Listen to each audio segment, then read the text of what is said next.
মিমি, যখনই কোনো ওয়ার সৃষ্টি হয় yeah war gets erupted, the fact is that অনেকরা ভাবছে এটা ইসরায়েল আমেরিকার ভার্সেস ইরান ওয়ার।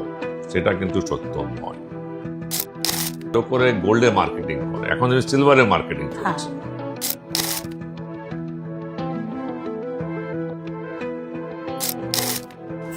নমস্কার, আমি মিমি আর আপনারা দেখছেন নিউজফুল বাংলা স্পটলাইট।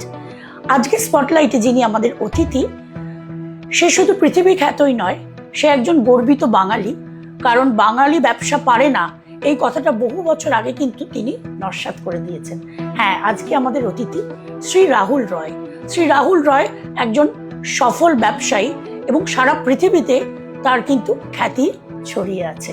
সারা পৃথিবী জুড়ে বিগত 30 বছর ধরে খুবই সাফল্যতার সহিত তিনি তার ব্যবসা বাণিজ্যের কাজ চালিয়ে যাচ্ছেন। তাহলে আমরা আমাদের অতিথিকে আজকে বরণ করে নেব, শ্রী রাহুল রয় মহাশয়কে। রাহুল দা, নমস্কার। নমস্কার। নিউজফুল বাংলায় তোমাকে স্বাগত। Thank you. আজকে রাহুল দাকে আমরা এই নিউজফুল বাংলায় পেয়ে সত্যি গর্বিত, কারণ তাকে কলকাতার বুকে পাওয়াটা কিন্তু খুব ডুমুরের ফুল আমরা বলতে পারি, পাওয়া যায় না। তবে আমরা সত্যি গর্বিত যে তিনি আজকে আমাদের স্টুডিও এসছেন এবং এখন সারা বিশ্ব জুড়ে ব্যবসা বাণিজ্যের যে অবস্থা, ব্যবসা বাণিজ্যর যে পরিকাঠামোর আমি বলবো অবনতি হচ্ছে দিনকে দিন, বা এই পৃথিবী জুড়ে যে একটা বিশ্বযুদ্ধের মতন একটা যে পরিবেশ সৃষ্টি হয়েছে, সেখানে ব্যবসা কতটা উন্নত হচ্ছে বা তার অবনতি হচ্ছে, বা ব্যবসা বাণিজ্য সারা পৃথিবী জুড়ে কোন জায়গায় আসছে, আজকে রাহুল দা আমাদেরকে তার অভিজ্ঞতা দিয়ে আলোকপাত করবেন। রাহুল দা, প্রথমে জিজ্ঞেস করছি, এই যে এখন যে পরিস্থিতি যাচ্ছে সারা পৃথিবী জুড়ে, পার্টিকুলারলি ইরান, ইরাক, আমেরিকা, সারা বিশ্ব জুড়ে যেটা হচ্ছে, এবং প্রাণকেন্দ্র দুবাই, এই ব্যবসা বাণিজ্যতে তো আমার মনে হয় প্রচুর একটা অবনতির দিকে যাচ্ছে। তো তোমার কি মতামত দাদা? মিমি, যখনই কোনো ওয়ার সৃষ্টি হয় ইয়া ওয়ার গেটস এরাপ্টেড, এটা বেসিক্যালি অবভিয়াস কি মার্কেট কন্ডিশন সবসময় ইম্প্যাক্ট করে, বিজনেস ইম্প্যাক্ট করে।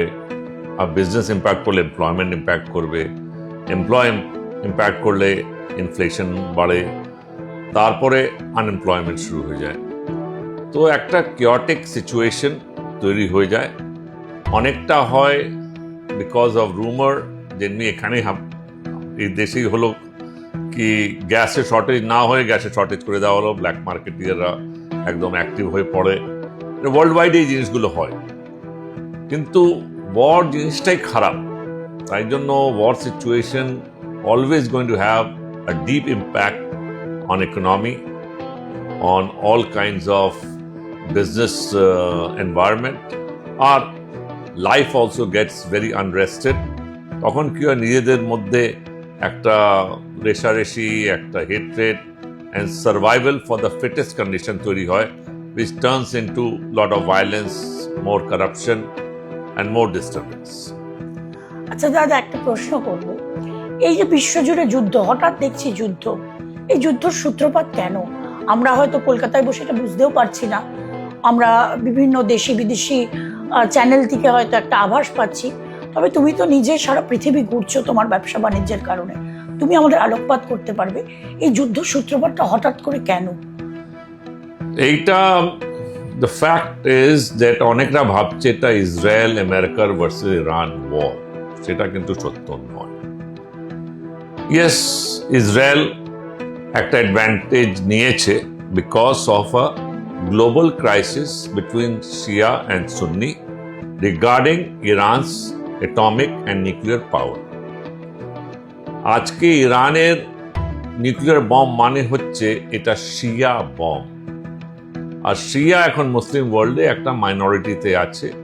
প্লাস আপনারা নিশ্চয়ই খবর পান কি এই 2 সপ্তাহ আগেই পাকিস্তানে শিয়ার টেম্পল উড়িয়ে দেওয়া হয়, মানে মসজিদ উড়িয়ে দেওয়া হয়, অনেক লোক মারা গেছে, কন্টিনিউয়াস অনেক শিয়াদের ওপরে কিলিং হয় ওয়ার্ল্ড ওয়াইড। আর তখন শিয়া বম যদি চলে আসে আর শিয়ারা যদি পাওয়ারফুল হয়ে যায়, একটা সুন্নি ওয়ার্ল্ডে এটা থ্রেটটা জাগে। তো সব থেকে আগে থ্রেটটা জেগেছে সাউদি, অ্যান্ড সাউদি থ্রেট হওয়াতে আর সাউদিদের সাথে ইউএস গভর্নমেন্টের একটা ভালো বন্ড রিলেশনশিপ পুরো গালফে, খালি সৌদির সাথে বলবো না, গালফে ওদের ওখানে refinery oil refinery agreement, oil agreement, আমাদের টেক্সাসে অয়েল এগ্রিমেন্ট। তো যাতে এই শিয়া সুন্নি ব্যালেন্সটা যাতে থাকে আর সুন্নিটা পাওয়ারফুল যাতে থাকে, তো এই পুরো অনেকটা ফান্ডিং এটা এসেছে সৌদি আরেবিয়ার কাছ থেকে। তো তার মধ্যে অবভিয়াসলি ইসরায়েল দেখলো এটাই একটা অ্যাডভান্টেজ, ইসরায়েলও ঢুকে পড়েছে। তো ইরান যে অ্যাটাক করছে সৌদিকে, দুবাইকে, কাতারকে, জর্ডানকে, তো ইজিপ্টকে করছে না, ও তো টার্কিকে করেনি। যেখানে যেখানে ইউএস অ্যালাইজ আছে আর যেখানে যেখানে একটা জয়েন্ট ভেঞ্চারশিপ ওদের আছে, ওখানেই ওরা অ্যাটাক করছে, কেন কি ওরা জানে এই ফান্ডিংটা কোথার থেকে হয়েছে। আমরা দেখতে পাচ্ছি ঠিক আগে বিশ্বযুদ্ধের আগে ঠিক যেরকম রোমান এবং নন রোমান ক্যাথলিক যারা বা প্রোটেস্ট্যান্ট যারা, তাদের মধ্যে দিয়েই কিন্তু এই যুদ্ধ শুরু হয়েছিল, ঠিক এখানেও আমরা দেখতে পাচ্ছি শিয়া সুন্নির মাধ্যমে কিন্তু একটা তৃতীয় বিশ্বযুদ্ধের দিকে হয়তো আমরা এগোচ্ছি, যদি এই সময় এই যুদ্ধকে বিরতি না দেওয়া যায়। সারা পৃথিবীতে এর কিন্তু একটা খুব বাজে ফলাফল হচ্ছে। আচ্ছা দাদা, আরেকটা কথা বলছি, রিসেন্টলি ট্রাম্পের যে কিছু উনি রুলস অ্যান্ড রেগুলেশনস বার করেছেন, তাতে কি ভারতীয়দের পক্ষে বিদেশে গিয়ে সেটেল হওয়া, আজকাল অনেক ভারতীয় স্বপ্ন দেখে তারা ইউএসএ গিয়ে সেটেলড হবে, পড়াশুনো করে দাঁড়াবে বা ব্যবসা বাণিজ্য করবে, সেটা কি একটুখানি অস্বস্তিকর পরিবেশ বা অসুবিধাজনক পরিবেশ তৈরি হচ্ছে? এটা খালি ভারতের জন্য নয়, আমেরিকা একটা পলিসি নিয়েছে, পলিসিটা ফ্রম দেয়ার পার্সপেক্টিভ ঠিক পলিসি নিয়েছে, ভারতবর্ষকে অনেক আগে নিয়ে নেওয়া উচিত ছিল এই পলিসি হচ্ছে এখন আমেরিকাতে ইমিগ্রেশন কে লিবারেল করাতে এমন এমন দেশ থেকে লোকেরা এসেছে যারা এডুকেটেড নয়, অনেকদের ফেক ডিগ্রি, অনেকরা ক্রিমিনাল, অনেকরা মার্কেট কারাপ্টিয়ার্স, এইভাবে এত খারাপ পপুলেশন আমেরিকাতে ঢুকেছে, যাতে কি হচ্ছে আমেরিকার অনেক লস বেড়ে গেছে। তারপরে কি হয়, ট্যাক্স পেয়াররা ওদেরকে অনেক ট্যাক্স বেড়ে যাচ্ছে, ওদেরকে দিতে হচ্ছে ওয়েলফেয়ার প্রোগ্রামে, ফুড স্ট্যাম্প প্রোগ্রামে, হাউজিং প্রোগ্রামে, শেল্টার প্রোগ্রামে, রিহ্যাবিলিটেশন প্রোগ্রামে। তো এতগুলো টাকা যে ট্যাক্স পেয়ারে নষ্ট হয়, যারা গভর্নমেন্টকে দেয় আর গভর্নমেন্ট এদের উপর ইনভেস্ট করে আর এদেরকে জন্য যে ফ্যাসিলিটিস দেয়, এখন কেউ কাজই করতে চায় না। ইমিগ্রেন্ট আসলে ভাবে আমি যদি বসে যাই বাড়িতেই, আমি বসে বসে খাবো। এই যে একটা লেফটিস্ট থিঙ্কিং, আর এই যে একটা থিঙ্কিং যে ইজি মানি বাড়িতে আসলে আমার জীবন হয়ে যাবে, তাতে কি হয়, মানুষের পরিশ্রমের যে বলটা সেটা তুমি শেষ করে দাও। তো I totally agree with that policy কি immigration is only for people who deserve to come to America. তার মানে আমি তো বলতে চাইছি, যারা ধরো পড়াশোনা খুবই ভালো, রিয়েলি লিটারেরি, ওরা ডিগ্রি পেয়েছে ভালো ইউনিভার্সিটি থেকে, কম্পিউটার ইঞ্জিনিয়ারিং করেছে, ইয়া বায়োটেক এমন পড়াশোনা করেছে, ইয়া ফার্মাসিউটিক্যাল এমন করেছে যেটা আমেরিকার দরকার, আর ওই ইন্ডিভিজুয়ালরা যদি আমেরিকায় সেটেল হতে চায়, আমি পুরো বিশ্বাস করি ওদের কোনো প্রবলেম হবে না। কিন্তু যদি একটা অ্যাভারেজ, একটা অর্ডিনারি লোক যদি আজকে ওখানে যেতে চায়, তার প্রবলেম নিশ্চয়ই, মানে লিমিটেড ইনফিল্ট্রেশনটা লিমিট করে দেওয়াটা তুমি বুঝছো যে এটা যথেষ্ট প্রয়োজন, ভীষণ প্রয়োজন। নাহলে এটা তো আমেরিকা ইংল্যান্ডের মতো, ফ্রান্সের মতো হয়ে যাবে, যে তার কি হবে, ইন্ডিজিনিয়াস যে পপুলেশন আমেরিকার, সেটাই শেষ হয়ে যাচ্ছে, ওদের পপুলেশন গ্রো করছে না, ওরা বিয়ে করে না, ওরা বাচ্চা করে না। এখন তুমি চারিদিকে আমেরিকাতে যাও, অনেকটা মনে হয় আমি যেন ওইটা ইন্ডিয়াতে এসে গেছি, ইয়া পাকিস্তানে এসে গেছি, ইয়া সৌদি আরবিয়া চলে গেছি। তো হোয়াইট পপুলেশন দিন পে দিন কমে যাচ্ছে পুরো ওয়ার্ল্ডে, আর Asian population and Islamic population পুরো বিশ্বে বেড়ে যাচ্ছে। আচ্ছা, আরেকটা কথা বলছি দাদা, এই যে হঠাৎ করে আমরা দেখতে পাচ্ছি হাইক ইন গোল্ড প্রাইস, অসম্ভব একটা সোনার দামে বৃদ্ধি। বিগত 1 বছরের মধ্যে আমার মনে হয় সোনার যা দাম ছিল তাটা ডবল হয়ে গেছে বা দুগুণ বেড়ে গেছে। কারণ আমার মনে আছে গত বছর নভেম্বর মাসে সোনার দাম ছিল ৭৩,০০০ টাকা, সেখানে এবছর লাস্ট নভেম্বরে সোনার দাম দেখা গেল ১.৫ লক্ষ টাকা ছুঁই। এই যে দামের এতটা বৃদ্ধি, এটা কি সারা বিশ্ব জুড়ে, বা এটার কি কোনো রকম পলিসি আছে যে হঠাৎ করে সোনার দামটা এরকম ভাবে বাড়ানো? এটা পলিসি না, এটা একটা একটা হাইপ তৈরি করা হয়। এর জন্যই মার্কেটিং গুরুরা এত টাকা রোজগার করে। যখন ওয়ার চলে আর যখন গ্লোবাল ইকোনমিক ক্রাইসিস আসে, তখন মানুষ কি ভাবে, যা পয়সা আছে এই পয়সাটাকে এমন জায়গায় দিই যেটা ভ্যালুটা বাড়বে। যখন বিশ্বাসটা স্টক মার্কেট থেকে চলে যায়, রিয়েল এস্টেট থেকে চলে যায়, তো মানুষ ভাবে সোনা কিনলে, এটা ওল্ড থিঙ্কিং অফ ইন্ডিয়া, যাতে সোনাটা কোনো সময় বিক্রি করলে আমাদের সংসারটা চলবে। তো সঞ্চয়, সোনা সঞ্চয় করা, যেটা আমরা বলি for government gold reserve, right? কেন গভর্নমেন্ট গোল্ড রিজার্ভ বাড়াতে থাকে প্রত্যেকটা দেশে? গোল্ড রিজার্ভ থাকলে মনে হয় আমার একটা বড় একটা অ্যাসেট আছে। তেমনি বাড়িতে মনে হয় মানুষদেরকে আমাদের বাড়িতে একটা গোল্ড অ্যাসেট আছে। তো যখনই কোনো এমন একটা ক্রাইসিস সিচুয়েশন দূর থেকে দেখা যায়, মার্কেটিয়াররা খুব ভালো করে গোল্ডে মার্কেটিং করে। এখন সিলভারে মার্কেটিং করছে, কেন গোল্ডের দাম এত বেড়ে গেছে, একটা কমন ম্যাচ গোল্ড কিনতে পারবে না, তো সিলভার করে হাইপ করছে যাতে লোকেরা সিলভার রাখুক। তো এইটা is a part of marketing and part of a fad and a trend. তো তিনটে মিলিয়ে একটা হাইপ ক্রিয়েট করা হয় কি ভাই, if you want to save for long term, গোল্ডে করো যদি অ্যাফোর্ড করতে পারো, গোল্ড যদি না অ্যাফোর্ড করতে পারো সিলভার কেনো, ব্রঞ্জ কেনো। কেন কি আসল অ্যাসেট এই তিনটের মধ্যে লোকানো, not in real estate. Real estate কে কিনবে যদি পয়সায় না থাকে? কিন্তু এইটা তো তুমি ওয়ার্ল্ডে কোথাও ট্রেড করতে পারো, খালি ভারতবর্ষে না। তো এই যে একটা গ্লোবাল ট্রেডিং ভ্যালু থাকে গোল্ডের, সিলভারের, ব্রঞ্জের, মেটেরিয়ালে, ওইটাই চিন্তা করে ভারতবর্ষে গোল্ডের প্রাইস বেড়ে যাচ্ছে। আচ্ছা, আরেকটা কথা জিজ্ঞেস করবো, খুব সম্প্রতি আমরা দুটো নাম খুব শুনতে পারি, বিটকয়েন অ্যান্ড ক্রিপ্টো ইনভেস্টমেন্ট। এই ব্যাপারটা কি দাদা? এটা কি সারা পৃথিবীতেই এতটাই প্রাধান্য আছে, বা লোক বলছে বিটকয়েন বা ক্রিপ্টোতে ইনভেস্ট করে নাকি হঠাৎ করে সবাই কোটিপতি হয়ে যাচ্ছে? অনেকরা কোটিপতি হয়েছে সত্যি, অনেকরা আবার ব্যাংকরাপ্ট হয়ে গেছে। এটা কি আদৌ লিগ্যাল? না, এটা বিটকয়েন লিগ্যাল হওয়াটা মুশকিল। বিটকয়েন বেসিক্যালি যারা ব্ল্যাক টাকা খুব করে ওদের জন্য এটা একটা ব্লেসিংস। আর যারা ধরো এইসব টাকা পাচার করে, হাওয়ালা, এটা বিটকয়েন দিয়ে অনেক ইজি হাওয়ালা করা, এনক্রিপ্টেড, ডিপ রুটেড টেকনোলজিতে, কোথায় কার কি টাকা আছে কেউ জানে না, সব কটাই একটা ড্রাইভে আছে। কিন্তু কোনো গভর্নমেন্ট এটা লিগালি যে অ্যাপ্রুভ করবে সেটা এখন আমি বিশ্বাস করতে পারছি না। কিন্তু গভর্নমেন্ট কন্ট্রোল বিটকয়েন কি আসবে, ক্রিপ্টোগ্রাফি কি আসবে, সেটা আসতে পারে। তাতে একটা সুবিধে এই হচ্ছে ডিজিটাল ট্রানজাকশন, এটা পার্ট অফ ডিজিটাল ট্রানজাকশন যদি গভর্নমেন্ট কন্ট্রোল হয়, তাহলে কি হয়, ভিজিবিলিটি গভর্নমেন্ট পাবে। এই যে নকল ক্যাশ তৈরি হয়েছিল ভারতবর্ষে, যেটা নোটবন্দি করে বন্ধ করলো টেররিস্টরা, খুব এটাই নকল নোট ভারতবর্ষে সাপ্লাই করে। এখন তো আপনারা এই ধুরন্ধরে দেখতে পাচ্ছেন, সব ফ্যাক্ট বেরিয়ে আসছে।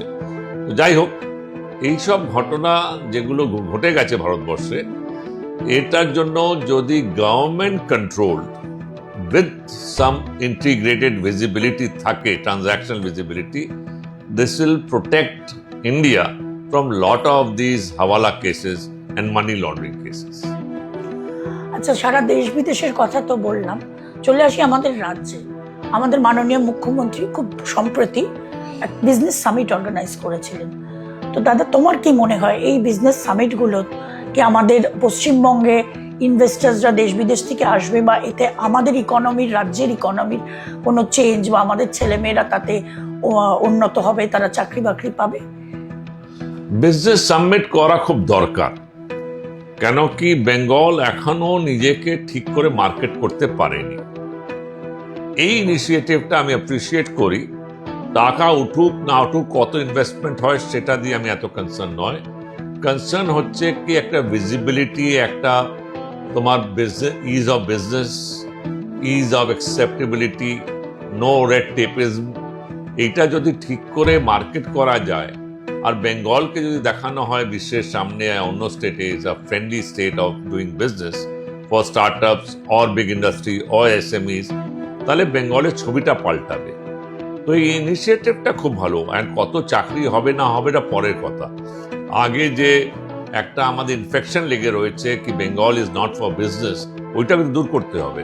এই মিথটাকে ভাঙা, হ্যাঁ, ওইটা এক রাত্রে যায় না।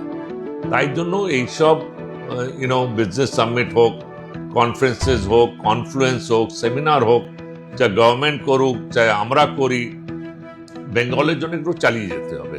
কেন এটাতে অনেক নেটওয়ার্কিং হয়, আর লোকেরা যদি আস্তে আস্তে বোঝে না বেঙ্গলে এটা এখন লিড রোল নেওয়া হয়েছে, Bengal is serious for business, বেঙ্গলে যে হিন্ড্রেন্স ছিল যে লেফট কমিউনিজম মেন্টালিটি ছিল এটা এখন নেই, এখন একটা ক্যাপিটালিস্টিক এনভায়রনমেন্ট তৈরি হচ্ছে, তাহলে লোকেরা নিশ্চয়ই এখানে আগে আসবে। কিন্তু ওই ফেথটা আর ওই ডিপেন্ডেবিলিটি অফ স্টেট কি এটা ইজ অফ বিজনেস এখানে আছে, এটা তৈরি করার জন্য আমার মনে আরো সময় লাগে। আমরা সবসময় ভেবে এসেছি ব্যবসাটা বোধহয় বাঙালির জন্য নয়, কারণ বাঙালি ব্যবসা করবে এটা হয়তো অনেকের মেনে নিতে একটা ব্যথা হয়।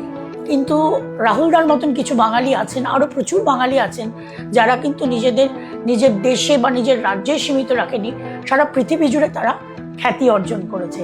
তাই রাহুলদাকে জিজ্ঞেস করব, আজকে আমাদের বাঙালি ছেলে মেয়েরা যারা ছোট ছোট স্টার্ট আপ করতে চায় বা নিজেরা চাকরি ছেড়ে ব্যবসায় নিজেদেরকে ইনভলভ করতে চায়, বা একটা তারা দৃষ্টিভঙ্গি আছে যে আমরা নিজেরা যদি নিজেদের সময়টা নিজেদের ব্যবসায় ইনভেস্ট করি তাহলে আমরা অনেক বড় হব, রাহুলদা তুমি তাদের জন্য কি বলবে, তোমার উপদেশ? স্বপ্ন থাকা খুব ভালো। I am a dreamer. আমি চাই সবার একটা ড্রিম থাকুক, আর ড্রিম বাস্তব ড্রিম, নট আ ফ্যান্টাসি। আর ড্রিমটা যখন আসবে, ড্রিমের পরে একটা হোমওয়ার্ক খুব দরকার, সেটা হচ্ছে সেলফ অ্যাসেসমেন্ট। তার মানে হচ্ছে পুরো বডিটাকে তোমাকে এক্সরে করতে হবে, সিটি স্ক্যানের মধ্যে নিয়ে গিয়ে জানতে হবে কোন ট্যালেন্ট তোমার কাছে আছে, কোন কোন কোয়ালিটি আছে যেটা তোমাকে এন্টারপ্রাইজে অ্যাজ এন্টারপ্রেনিউর করে এস্টাবলিশ করতে পারে। তোমার ইন্টারেস্টটা কোথায়, দুনিয়া কি করছে সেটা মতলব নয়, তুমি কি করতে পারো, তোমার কি ট্যালেন্ট আছে, তোমার কি কানেক্টিভিটি আছে, তোমার নেটওয়ার্কিং কি, তোমার ফাইন্যান্সিয়াল এই যেগুলো জোগাড় কোথার থেকে হবে, একটা হোমওয়ার্ক করা খুব দরকার। তার মধ্যে রিস্ক অ্যাসেসমেন্ট করা দরকার। চোখ বুঝে লাভ দিল সেটা হবে না। তো একটা এন্টারপ্রেনিউর তৈরি করতে অনেক সাধনা করতে হয়। সেই সাধনার জন্য সবথেকে ইম্পর্টেন্ট ক্লজ হচ্ছে রিস্ক বিহেভিয়ার, যেটা বাঙালিদের মধ্যে খুব কম। Easy life, easy going, stable. তাই জন্য বাঙালি easily dependent on aid money, মানে যদি বাড়িতে বসেই যদি 2000 টাকা পেয়ে যায়, 1000 টাকা পেয়ে যায়, 5000 টাকা পেয়ে যায়, আমার চলে যাবে। এইটা থেকে বেরোবার জন্য আমাদেরকে যে একটা এফর্ট করতে হবে, কি না ভাই এটা দিয়ে আমার চলবে না, আর 5000-এ কি হবে, আর 2000-এ কি হবে, আমাকে 1 লক্ষ কামাতে হবে, আমাকে 5 লক্ষ মাসে কামাতে হবে, আমাকে নিজে পরিবার খাওয়াতে হবে, আমার সাথে অন্য আমার পরিবার আছে ওদেরকে বড় করতে হবে। যতক্ষণ একটা কালেকটিভ বাঙালির একটা বিহেভিয়ার তৈরি হবে, যেটা আমি বলি B2B, Bengali two Bengali business. আজকে যদি তুমি কোনো কমিউনিটিকে দেখো, চাই আমরা লোকেদের গালাগাল দিতে পারি, কিন্তু ওদের স্ট্রেংথটা আমরা অ্যানালিসিস ঠিক করে করিনি। আজকে যখন আমি কোনো মারওয়াড়ি কোম্পানিতে যাই, গুজরাটি কোম্পানিতে যাই, ইয়া কোনো পাঞ্জাবি কোম্পানিতে যাই, সিন্ধি কোম্পানিতে যাই, ইউপি কোম্পানিতে যাই, আমি যখনই ওদেরকে ভেন্ডর লিস্টটা দেখি, তখন দেখি they are very comfortable with their own people, মানে যাদের সাথে ল্যাঙ্গুয়েজে কানেক্টিভিটি আছে, খাবারে কানেক্টিভিটি আছে, কালচারে কানেক্টিভিটি আছে, ট্রাস্ট কানেক্টিভিটি আছে। তাই জন্য ওদের সাথে ওরা ব্যবসা করে। সেখানে বাঙালির ওদের সাথে ব্যবসা করা একটু ডিফিকাল্ট হয়ে যায়। কিন্তু সবথেকে বড় বাঙালির হচ্ছে বাঙালির সাথে ব্যবসা করতে চায় না, ওকে ট্রাস্ট করতে পারে না। ও ভাবে যদি আমি বড় লোক হবি, এখানে যদি বড় লোক হয়ে যায় তাহলে আমাকে রেসপেক্ট করবে না। এই যে একটা রেশারেশি ভাব, অনেকরা বলে আমরা ক্র্যাবের জাত, যে ক্র্যাবের জাত বলে সে আমার নিজেই ক্র্যাব। তো এইটা নিজেদের মধ্যে এত ঢোকানো, ওইটাকে এই বিষটাকে বের করতে অলরেডি 100-500 বছর যা চলে গেছে, সেটা আমি 20 বছর লেগে আছি এই জিনিসটা বের করার, কিন্তু এখনো সাকসেসটা খুব কম। কিন্তু আমি আশাবাদী। তাই জন্য কন্টিনিউয়াসলি ওই একই মন্ত্র বলে যাই, ভাই তুইও বড় হ, 10 টাকা আরো বড় কর, কিন্তু রিস্ক নিতেই হবে, পরিশ্রম করতে হবে। পরিশ্রমটা যদি পালাও না, বউয়ের প্রেশার হবে, বউ বললো আমার বরের প্রেশার হবে, বাচ্চার প্রেশার হবে, হ্যানা প্রেশার হবে, তাহলে ব্যবসা তোমার জন্য নয়। তারপরে যে বাঙালিরা চাকরি করে, যা পাচ্ছে সেতে খুশি। যদি তোমার বস যদি বাঙালি হয়, ইয়া মারওয়াড়ি হয়, ইয়া গুজরাটি হয়, ইয়া পার্সি হয়, তোমাকে ভালো কাজ করতে হবে। ভালো কাজ করে তুমি গিয়ে বসবে টেবিলে, নেগোসিয়েট করবে, ভাই তোমাদের ব্যাঙ্গালোরে এত মাইনে পায়, ওখানে এত মাইনে পায়, আমাদের কলকাতার মাইনে তো কম কেন, বেঙ্গলে মাইনে তো কম কেন। আমি যখন পে স্কেল দেখি, বেঙ্গলে পে স্কেল ভার্সেস ব্যাঙ্গালোরে পে স্কেল, या दिल्ली पे स्केल, আরে Kolkata is the third largest economy in India, এর পে স্কেলটা এত কম হবে কেন? আমাদের স্ট্যান্ডার্ড অফ লিভিং এত কম থাকবে কেন? তাই জন্য আমার কোম্পানিতে যে কলকাতায় আছে, I pay more money than Bangalore pays. এর জন্য আমি বাঙালিদেরকে রিটেন করতে পেরেছি, যাতে ওরা ফ্যামিলির কাছেও থাকতে পারে, আর বাঙালিরা নিজে বাঙালিদের সাথে করে আরো যাতে লাইফে এগোতে পারে। তো এই পলিসি নিয়ে যদি আজকে প্রত্যেকটা বাঙালি যে ব্যবসা করছে, ও যদি চিন্তা করে এখানে, না ভাই আমি একলা কেন ব্যবসা করবো, আমি আরো 500টা বাঙালির সাথে ব্যবসা করে ওর ব্যবসাটাকে বড় করবো। আজকে ধরো তুমি টিভি করছো, টিভি তোমার যা সাপ্লায়ার আছে তারা বলে না আমিও এদেরকে অ্যাড দেবো, তুমিও বললো না তোমাকে বিজনেস আমি এক্সপোজার দেবো। তো গিভ অ্যান্ড টেক ট্রানজাকশন করলে জিনিসটা বড় হবে, কোথাও তো শুরু করতে হবে। এই যে বাঙালিরা বাঙালির থেকে শাই করে আর বাঙালির থেকে দূরে পালায় কেন, কি ট্রাস্ট ফ্যাক্টরটা নেই, জেলাসি ফ্যাক্টর এত বেশি, আর তারপরে কম্পিটিটিভনেস এত বেশি, তারপর ইগো সব থেকে বেশি। যতগুলো নেগেটিভিটি একটা বিজনেস এন্টারপ্রাইজে যেগুলো হয়, সেগুলো আমাদের মধ্যে একদম এমবেডেড আছে। ওইটাকে বের করার জন্য আমি একলা তো পারবো না, সবাইকে মিলে এটা করতে হবে, যাতে এই বেঙ্গলের এই বিজনেস ব্রেনটা যাতে এক্সেল করে। এই বাড়িতে বসে খাওয়া, ফ্রিতে খাওয়া, গভর্নমেন্ট যা দিল ওর জন্য বের করা, গভর্নমেন্ট কি তুমি নিজে করো, নিজে তৈরি করো। We don't want to depend on any government. যে ব্যবসাদার হয় সে নিজের এন্টারপ্রাইজ তৈরি করো, নিজের গভর্নমেন্ট নিজে তৈরি করো। গভর্নমেন্ট মানে হচ্ছে ওর বিজনেসটা, দ্যাট ইজ ইয়োর গভর্নমেন্ট তৈরি করবে। হ্যাঁ, এখন যদি বিজনেস ফ্রেন্ডলি গভর্নমেন্ট হয় তাহলে লাইফটা আরো ইজি হয়। এখন টাইম এসে গেছে, গভর্নমেন্টও আমি নিশ্চয়ই দেখবে কি বাঙালিকে ওঠাতে হবে। বাঙালি, আমি এটা চাই তোমার চ্যানেলের মাধ্যমে, আজকে আমি এই স্ট্যাটিস্টিক্স নিয়েছি, আর এটা আমার স্ট্যাটিস্টিক্স না, আমি খরচা করে বাইরের থেকে লোক এনে স্ট্যাট নিয়েছি। বাঙালি আজকে এমন একটা ইন্ডিজিনিয়াস গ্রুপ, নিজেরই স্টেটের সব থেকে গরিব। আজকে ইউপিতে ইউপি লোকেরা গরিব নয়, আজকে তোমার মহারাষ্ট্রে মারাঠি সব থেকে গরিব নয়, আজকে তামিলনাড়ুতে তামিলরা সব থেকে গরিব নয়, আজকে তেলেঙ্গানাতে তোমার এই কি বলে আরেকটা কি তামিলনাড়ু কি বলে ওদেরকে, কর্ণাটকা না, ওদেরকে নামটা ভুলে যাচ্ছি। এনিওয়ে, তো আমার কথা হচ্ছে সব স্টেটে লোকাল লোকেরা হচ্ছে আসল বড় লোক। আমাকে অনেক অ্যাক্টররা জিজ্ঞেস করে টলিউডে আমাদের সিনেমায় আমরা পাই না কেন সাউথের মতো পয়সা। মানে সাউথে পয়সা আছে কেন কি সাউথের সপ্তাহে এত বড় লোক, ওদের লোকাল লোকেরা বড় লোক, যারা তামিল বই দেখতে ভালোবাসে, ইয়া তোমার তেলেঙ্গানা বই দেখতে ভালোবাসে, ইয়া তোমার কর্ণাটক বই দেখতে ভালোবাসে। আর আমাদের এখানে বাঙালির পয়সা নেই, তো ইন্ডাস্ট্রি বাড়বে কি? বাঙালির পয়সা হলেই তো বাংলা বই ইন্ডাস্ট্রি বাড়বে। একটা ইন্ডাস্ট্রি আরেকটা ইন্ডাস্ট্রিকে নিয়ে চলে, কনসলিডেটেড ভাবে চলে। একটা যদি বাঙালি ব্যবসা না করতে পারে, প্রডিউসার কি করে হবে? বাঙালি লোকেরা এত দাম দিয়ে টিকিটটা কি করে কাটবে? তো আমার কথা বক্তব্য হচ্ছে, এর জন্য বাঙালি বিজনেস এখন ঘরে ঘরে হওয়া উচিত।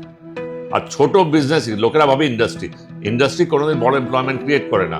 ছোট ছোট কোম্পানি, যে তোমার কোম্পানি 2টো লোক 4টে লোক হায়ার করেছো, এই দিয়ে ব্যবসা হবে। এইগুলি রোজ আমাদের 10,000 করে তৈরি করতে হবে, যাতে 10,000 × 4 40,000 চাকরি।